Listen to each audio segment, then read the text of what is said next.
Hoje é quinta-feira, 1º de dezembro, Dia Mundial de Luta contra a AIDS. Por isso a gente recebe aqui no estúdio do Morning Show um infectologista, o Jean Gorenstein, que é do Hospital Emílio Ribas. Bom, primeiramente seja bem-vindo, Jean, para conversar com a gente sobre esse assunto tão sério, né? Sem dúvida. Né? Que a gente já teve a oportunidade de falar com o senhor por telefone. Bom, vamos lá. Em que fase o senhor dividiria a luta contra a AIDS no Brasil? Desde lá o diagnóstico do primeiro caso de AIDS contraído em território nacional, né, no começo da década de 80, quando se morria num curto espaço de tempo, até hoje, o momento em que uma pessoa soropositiva consegue tocar a sua vida com qualidade e por anos a fio. Qual é o diagnóstico que você faz comparando, né, o início da doença, da chegada aqui no Brasil, até os dias de hoje, a gente consegue conviver com o vírus de uma maneira... eu acho que assim, a gente tem vários cenários aí. O primeiro cenário, que no início da epidemia nós tínhamos um grupo específico que eram homens que faziam sexo com homens, que eram exatamente esses que eram os mais prevalentes para isso. Era o que chamávamos de grupo de risco. Exatamente. À medida que as coisas foram acontecendo, nós tínhamos nesse grupo homens que faziam sexo com homens e mulheres. E daí eles começaram a ter a contaminação das suas esposas e namoradas. Portanto, nós tínhamos uma fase que nós chamamos a homossexualização da epidemia. Isso gerou um estigma muito grande de associar isso como um evento específico para um grupo gay. Quando essas mulheres começam a ser comprometidas, a gente passa numa nova fase chamada heterossexualização, onde as mulheres são comprometidas. E essa fase de heterossexualização, ela se perpetuou uma vez que homens e mulheres acabam tendo a sua contaminação. Foi aí que houve também a questão da colocação, ou uma acomodação na colocação de forma a se considerar situações de risco e aí não mais... Então, mas daí nós entendemos que todas as pessoas que têm relação sexual desprotegida são pessoas que têm práticas de risco. Uma única relação sexual desprotegida é o suficiente para fazer com que esse indivíduo acabe se contaminando. Então, muitas coisas mudaram. A primeira questão é, aquele grupo específico mudou o número de parceiros, começou a fazer uso do preservativo, diferente daquele grupo de heterossexuais que falava, mas isso não é uma epidemia gay, então eu não preciso me preocupar, eu não faço parte desse cenário. E a epidemia realmente acabou se mantendo na população de homens que faziam sexo com homens e mulheres. Mas surge então a transmissão vertical, ou seja, daquela mamãe que estava grávida e que passava a transmitir para o seu bebê que nascia, portanto, contaminado. Em paralelo a esse cenário, o que nós tínhamos? Nós tínhamos um avanço das tecnologias, com muito mais precocidade se fazia diagnóstico, que nós chamamos sorológico, as sorologias eram muito mais rápidas, a avaliação da condição imunológica através da dosagem de uma célula que a gente chama linfócito CD4, que é essa mesma que o vírus destrói, e por isso que a imunidade acaba sendo comprometida. Então a gente conseguiu dosar a carga viral, o quanto ele tinha de vírus no sangue, dosar esses linfócitos CD4, dar tratamento gratuito. E o Brasil, então, foi colocado como dos países em desenvolvimento, como um país modelo a ponto de exportar esse know-how para países da África, e veja, isso eu estou me lembrando aqui enquanto você fala, por exemplo, de relatos, eu fiquei lembrando de pessoas, né, que passaram por isso, e pessoas públicas que passaram por isso. Tivemos lá o caso do Lauro Corona, tivemos o Cazuza. Eu me lembro de ter lido na biografia do Cazuza, Suas Mães São Felizes, em depoimento da Lucinha, mãe do Cazuza, a jornalista Regina Echeverria, ela dizia que quando se tomou conhecimento da doença, e não se sabia o que era, ele fez várias viagens para os Estados Unidos para tentar descobrir. Inclusive em entrevista aqui na Jovem Pan... A gente tem uma entrevista na Jovem Pan que ele tava com a AIDS, ele chama de AIDS, inclusive. E que ele fala que ele não tava. Porque acho que por essa história do preconceito, né? Também, né? Do preconceito, né? E aí, qual é a questão? Então, em paralelo, ao mesmo tempo que a gente viajou na heterossexualização, por outro lado, políticas públicas foram realizadas no sentido de conter isso na população e durante um período até que esse número estabilizou. Porém, o fato das pessoas ouvirem, tem tratamento, faz uma falsa percepção que tratamento é igual a cura. Houve um relaxamento. E aí as pessoas falam, qualquer coisa você tem remédio, você trata como se tratasse uma não pneumonia, é tão grave assim. 10 a 14 dias e está tudo muito bem. Não é uma verdade. Uma vez que você começa a usar medicação, o resto da vida você vai usar essa medicação e com seguindo com todos os efeitos colaterais. Quais são os efeitos colaterais? Pois é, hoje a gente tem um arsenal de 22 drogas sendo contempladas aqui. 22 drogas. E cada qual tem os seus problemas. Na primeira fase, Sim. que é uma fase muito difícil, é uma fase que o indivíduo pode ter desde uma situação absolutamente assintomática, ele tolerar muito bem o remédio e falar, olha, não estou sentindo nada, como 30% dos casos tem diarreia, tem vômitos, tem muitas das vezes manchas na pele, como se fossem aquelas urticárias, que nem por isso precisam ser suspensas as medicações. Então, cada um tem os seus efeitos colaterais. Os efeitos colaterais mais tardios de algumas drogas podem ser o que nós chamamos de lipodistrofia. É o acúmulo de gordura de uma forma muito mais importante na barriga, no tórax, e ele diminui a concentração dessa gordura no rosto, nos braços e pernas. Esse é um problema, porque isso torna esse indivíduo absolutamente identificável. Voltando um pouquinho àquela imagem que nós tínhamos do Cazuza com aquela... mostrando muito mais os ossos do rosto e tudo mais. Então, claro que não é isso que a gente quer nas medicações, muito pelo contrário, você quer que o indivíduo inicie o tratamento, tenha toda a segurança e não usufrua desses efeitos colaterais, porque uma vez que existam esses efeitos colaterais, muitas das vezes esse indivíduo acaba por abandonar.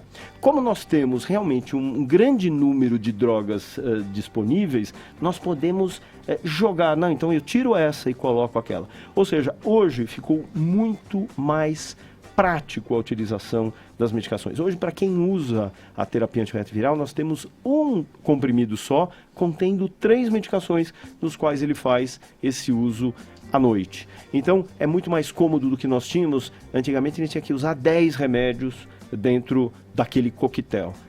Então, é o que nós chamamos isso de comodidade posológica. Hoje, o infectologista Davi Wippe fez um artigo dizendo que, por ano, em média, só aqui em São Paulo, morrem cerca de 3 mil pessoas soropositivas. E aí ele faz um comparativo, dizendo, olha, para comparar, no ano passado, em São Paulo, morreram 490 pessoas vítimas de dengue. Claro, faço aqui a ressalva que ele mesmo faz ali no artigo dele, que toda morte tem que ser lamentada, mas o ponto que eu queria tocar com o senhor é, será que nós, imprensa, autoridades, políticas públicas, a gente está sendo um pouco subestimando a doença, assim? Pois é, nós temos muita dificuldade em falar com a doença, porque nós temos 2 aspectos. Nós temos quem está adoecendo, ou seja, aquele indivíduo que é vítima do vírus, que acabou de receber o diagnóstico, e eu não posso dizer assim, olha, você vai ter efeitos colaterais, mas por outro lado eu preciso dizer para ele, os efeitos colaterais podem acontecer, e mais do que isso, você não tomando as medicações, você vai ter o risco de desenvolver as infecções oportunistas. Nós temos uma diferença entre o HIV e AIDS. O indivíduo que é HIV positivo assintomático, ele tem imunidade alta e ele não desenvolve doença. O indivíduo que tem AIDS, ele tem doença oportunista. É um conjunto de sinais e sintomas de doenças que aproveitam essa oportunidade do sistema imunológico que está enfraquecido. Então é muito difícil virar para esse indivíduo e falar assim, olha, as pessoas estão morrendo. Elas estão morrendo na maioria das vezes, porque hoje, por exemplo, o Ministério da Saúde lançou ontem um novo dado que 110 mil pacientes que têm sorologia positiva para HIV não sabem. E 260 mil que sabem são aqueles que não usam a medicação porque banalizam, não tem problema, eu estou ótimo. Esse é o problema, quer dizer, a somatória desse número, 330 mil pacientes, quer dizer, na verdade, 370 mil pacientes, esses sim vão ter risco de morrer, e não aqueles que estão tomando a medicação. Deixa eu aproveitar aqui, só para seguir na questão que a Ellen colocou, do assunto tá na mídia ou não, eu estava me recordando aqui, por exemplo, o filme Pequeno Segredo traz um relato da família Schurman, da garota adotada pela família, portadora do HIV, quer dizer, tá no cinema. Me lembrei também do filme Califórnia, da Marina, que tem o tio da garota que volta dos Estados Unidos. Era meio, o filme relata um momento da década de 80, ali, meados dos anos 80, bem no início da doença, ainda sem saber o que é. O tio também da personagem principal, portador do HIV. Nessa questão do assunto, ele vem me parece, mais em relatos que no cinema, no teatro, enfim, do que também na imprensa. Quer dizer, esse relaxamento que a Ellie se referiu, por conta dos medicamentos, das novas técnicas de tratamento, também, de alguma maneira, se eu posso dizer, infectou a imprensa também de talvez não falar muito mais do assunto, porque aquilo não é mais um problema, talvez, na visão coletiva de vida ou morte, por conta dos remédios que propiciam ao paciente viver ainda anos a fio, como eu me referi aí. Mas é um assunto que faz parte do cotidiano das pessoas. É uma questão que chegou para ficar. Como se fala do câncer, como fala-se da AIDS também. Hoje nós estamos no 3º ano dessa campanha de Dia de Luta contra a AIDS, que começa geralmente 1 a 2 semanas antes do dia 1º, quer dizer, geralmente em meados do mês de novembro. Qual é o objetivo dessa campanha? Atingir exatamente o jovem. Só para você ter uma ideia, hoje o jovem de 15 a 19 anos teve o número de casos na evolução nos últimos 10 anos triplicados. E de jovens de 20 a 24 anos, duplicados. Portanto, nós temos hoje no Brasil, desse total de casos, 40% de jovens de 15 a 24 anos. E a culpa, realmente, você tem toda a razão, é nossa de não estar dizendo esta doença mata. Volto a dizer, nós temos que ter a coragem de dizer uma doença que mata e, mais do que isso, muda o curso da vida dos nossos jovens. Por quê? Porque além dos efeitos colaterais da doença que podem acontecer, ela tem uma doença por trás da doença, que é o estigma social de preconceito. Eu vou passar para a Paulinha fazer a pergunta, doutor, mas eu quero aproveitar e fechar esse tema da conversa com um post que tem aqui, uma matéria a respeito de um jovem portador do HIV que está na internet hoje. Ele é ator, chama-se Gabriel Comicone e tem 21 anos e ele fala aqui, tem uma matéria falando sobre ele tem um canal no YouTube que ele resolveu abrir esse canal por conta de se ver como um portador do HIV e não ter e achar que não tem divulgação, que as campanhas se concentram mais. A crítica que ele faz é que as campanhas até então se concentram mais nos períodos do carnaval, onde se fala isso. Então, uma crítica que ele faz e uma maneira dele encarar a missão, como ele define, é abrir um canal e comentar e falar da doença abertamente de uma maneira leve e não como o peso que se deu no início, talvez. Mas eu acho que essa maneira leve é que deu abertura para os nossos jovens falar, não tem que me preocupar. O jovem, ele tem 3 problemas, na verdade. Um dos problemas é fazer essa confusão do tratamento versus cura. Segundo aspecto, o jovem ainda olha o outro como bonito e bonita, e bonito e bonita não tem doença. Não tem AIDS. Então, ele não tem AIDS, mas tem HIV. Quem vê o HIV é assintomático. No começo da campanha já passou por essa Quem vê cara não tem AIDS. Mas eu tenho a impressão, a Paulinha uma vez deu um exemplo aqui que para mim mata muito, eu tenho essa sensação, o discurso. Nós partimos de uma consciência em casa de que quem usa camisinha é porque é infiel e não está exatamente naquela relação. Não é uma relação de Não é uma relação de amor e proteção com o outro. A ideia da promiscuidade. Eu acho que isso é uma coisa complicadíssima. Eu acho que assim, também, o jovem hoje, o jovem, ele tem uma atividade sexual muito mais presente, frequente e muito mais diversa do que aconteceu alguns anos atrás. Então, nós não queremos saber com quem ele faz, com quantos ele faz, mas como. Então, usar o preservativo na relação é extremamente importante. O que nós não temos hábito é de incorporar, é de dizer dentro das nossas próprias casas com os nossos filhos, usar um preservativo. É isso que eu tô querendo. O que eu quis dizer nessa época é que eu uso o preservativo até hoje. Sou casada, tenho 2 filhos e uso preservativo. E aí eu dei o exemplo aqui que na minha casa tem preservativo em vários lugares. E que eu acho que isso, de repente, pode ser legal para os meus filhos no futuro, porque quando... eu não vou ter que chegar com um preservativo. Olha, gente, tudo bem, isso aqui é um preservativo.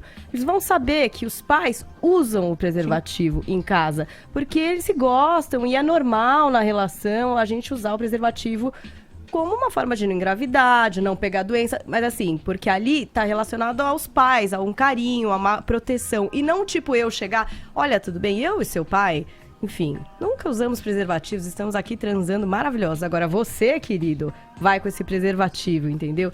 Porque eu acho que o jovem não tem afeto, não sente que aquilo é uma proteção e um carinho. De repente, se a menina fala pro cara, pega aí a camisinha, aí fica aquela situação, não vai ser gostoso, sei lá, são mil coisas que o jovem... Mas eu também acho que hoje o preservativo na relação, ele não entra como um apetrecho de prazer, né? De saber colocar de uma forma erotizada, enfim, ele tem que fazer parte de um jogo do prazer, e não como um tabu. Pô, o preservativo, ele como uma quebra do clima ali, né? Afasta do meu parceiro ou da minha parceira. E eu acho que a gente vai precisar falar mais sobre isso. A gente tem só mais um problema, Edgar, sabe qual é?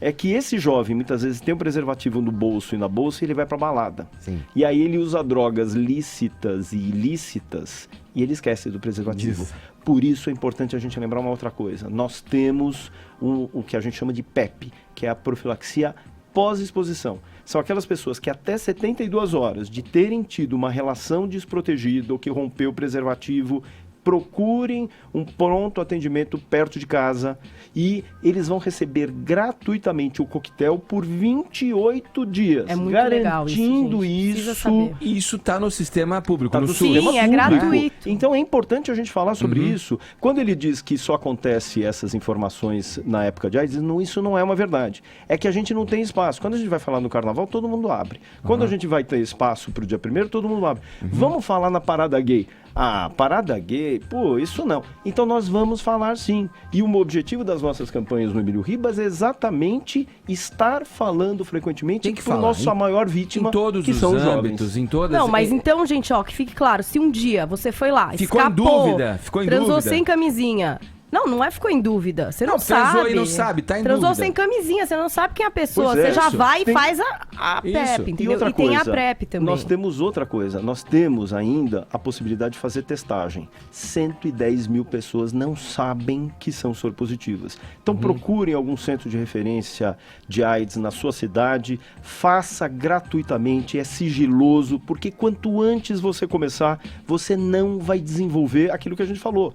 AIDS, que é o Sim. conjunto de doenças oportunistas. Doutor, como aqui no Twitter, Da vacina? a Tati... E a vacina? tudo bem. É que a Tati tá Tá lembrando uma coisa pipocando, bem né? importante aqui. Foi uma reportagem especial há alguns anos do Edgar Maciel no Estadão, a história dos carimbadores, né? Isso é uma realidade, tá por aí. Como é que é? Pois é. Explica um pouquinho Você pro sabe público. que, Isso é... graças a terror, Deus, né? o número é extremamente pequeno. Eu tive um dos pacientes que foi vítima exatamente de um carimbador, porque o que acontece? A gente tem que entender que as pessoas, quando têm uma relação casual, ou mesmo uma relação mais estável, 2 ou 3 meses, é muito comum as pessoas tirarem um preservativo e ninguém fazer aquilo que a gente chama de acordo sorológico. O que é isso? Ó, vamos fazer assim, a gente tira o preservativo, mas você vai fazer o teste e eu também vou. E aí sim, tirar a camisinha. Então as pessoas falam, nossa, a gente tá tendo 2 meses de relação, puxa, é tão bacana, você é legal, eu também sou, vamos Pronto, tirar? vai, faz Esse o é o teste problema. antes, tira Porque depois. muitas das vezes esse indivíduo ou não é sabedor, ou acaba sendo um desses que felizmente é uma raridade, mas que pode sim contaminar. Então, as pessoas, os jovens que estão nos ouvindo, estão tendo uma relação nova, está começando agora, antes de tirar a camisinha, faça a testagem do casal e aí sim, com tranquilidade, tirem a camisinha e curtam. A gente está com o Morning Show hoje conversando com o médico infectologista Jean Gorenstein, do Hospital Emílio Ribas, nesse dia mundial de luta contra a AIDS. Eu acho que a gente pode voltar agora desse bloco a falar da vacina. Ontem até me referi aqui sobre testes que vêm sendo feitos desde a primeira vacina há 7 anos, tal, de avanços no sentido de encontrar uma vacina. Como estamos nesses estudos, Pois é. na visão do senhor, A Dr. vacina Jean? ainda é algo que vai sair, mas ainda a gente vai demorar um pouquinho mais, ela não é tão eficaz, não está mostrando o número de eficácia como se gostaria. Em paralelo, existem algumas medicações que são muito promissoras. Só para você ter uma ideia, nós temos, quando o vírus entra no sangue, ele vai para todos os órgãos, ele vai para o fígado, vai para o rim, vai para o cérebro, vai para os gânglios.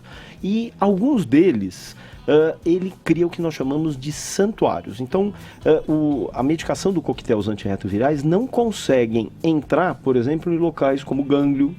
No cérebro é uma distribuição que nós chamamos errática, ela não é uniforme. Em alguns lugares o vírus ainda continua. Portanto, quando nós tratamos esse paciente, por isso que nós não dizemos cura, nós temos uma cura funcional. Ele diminui a imunidade, quer dizer, ou melhor, diminui a carga viral, a quantidade de vírus no sangue, a ponto de não ser detectável, e melhora a sua imunidade. Lembra aquela célula CD4? Torna-se mais alta, então ele não desenvolve doença. Então eu tenho aí o que nós chamamos de cura funcional. Mas ele não pode parar de tomar medicação. Se ele parar de tomar, aqueles vírus que estão nesses lugares chamados santuários saem e ele volta a desenvolver a gente poderia relacionar essa infecção viral com uma gripe, por exemplo. A gripe não tem cura. A gripe, ela se transmuta, o vírus se transmuta, você toma o remédio quando você precisa, quando você está... Mas a diferença da gripe é que à medida que você tem a doença, você erradica, você combate. Ele não fica inoculado, latente, que nós chamaríamos. Aí não. O indivíduo mantém persistentemente o vírus nestes locais, volto a chamar santuários. E aí as drogas hoje que estão sendo desenvolvidas estão tirando esse vírus desses locais e jogando na circulação, na corrente sanguínea, e com isso vão ser expostas ao coquetel. Então isso tem mostrado realmente uma grande possibilidade, e com isso talvez nós possamos dizer sim a AIDS no caminho da cura. Mas, de toda forma, hoje nós não temos cura, temos tratamento, e a prevenção ainda é o melhor remédio. E a PrEP? A PrEP, hoje, a PrEP era para um grupo específico de pessoas que eram casais que nós chamávamos soro-discordantes.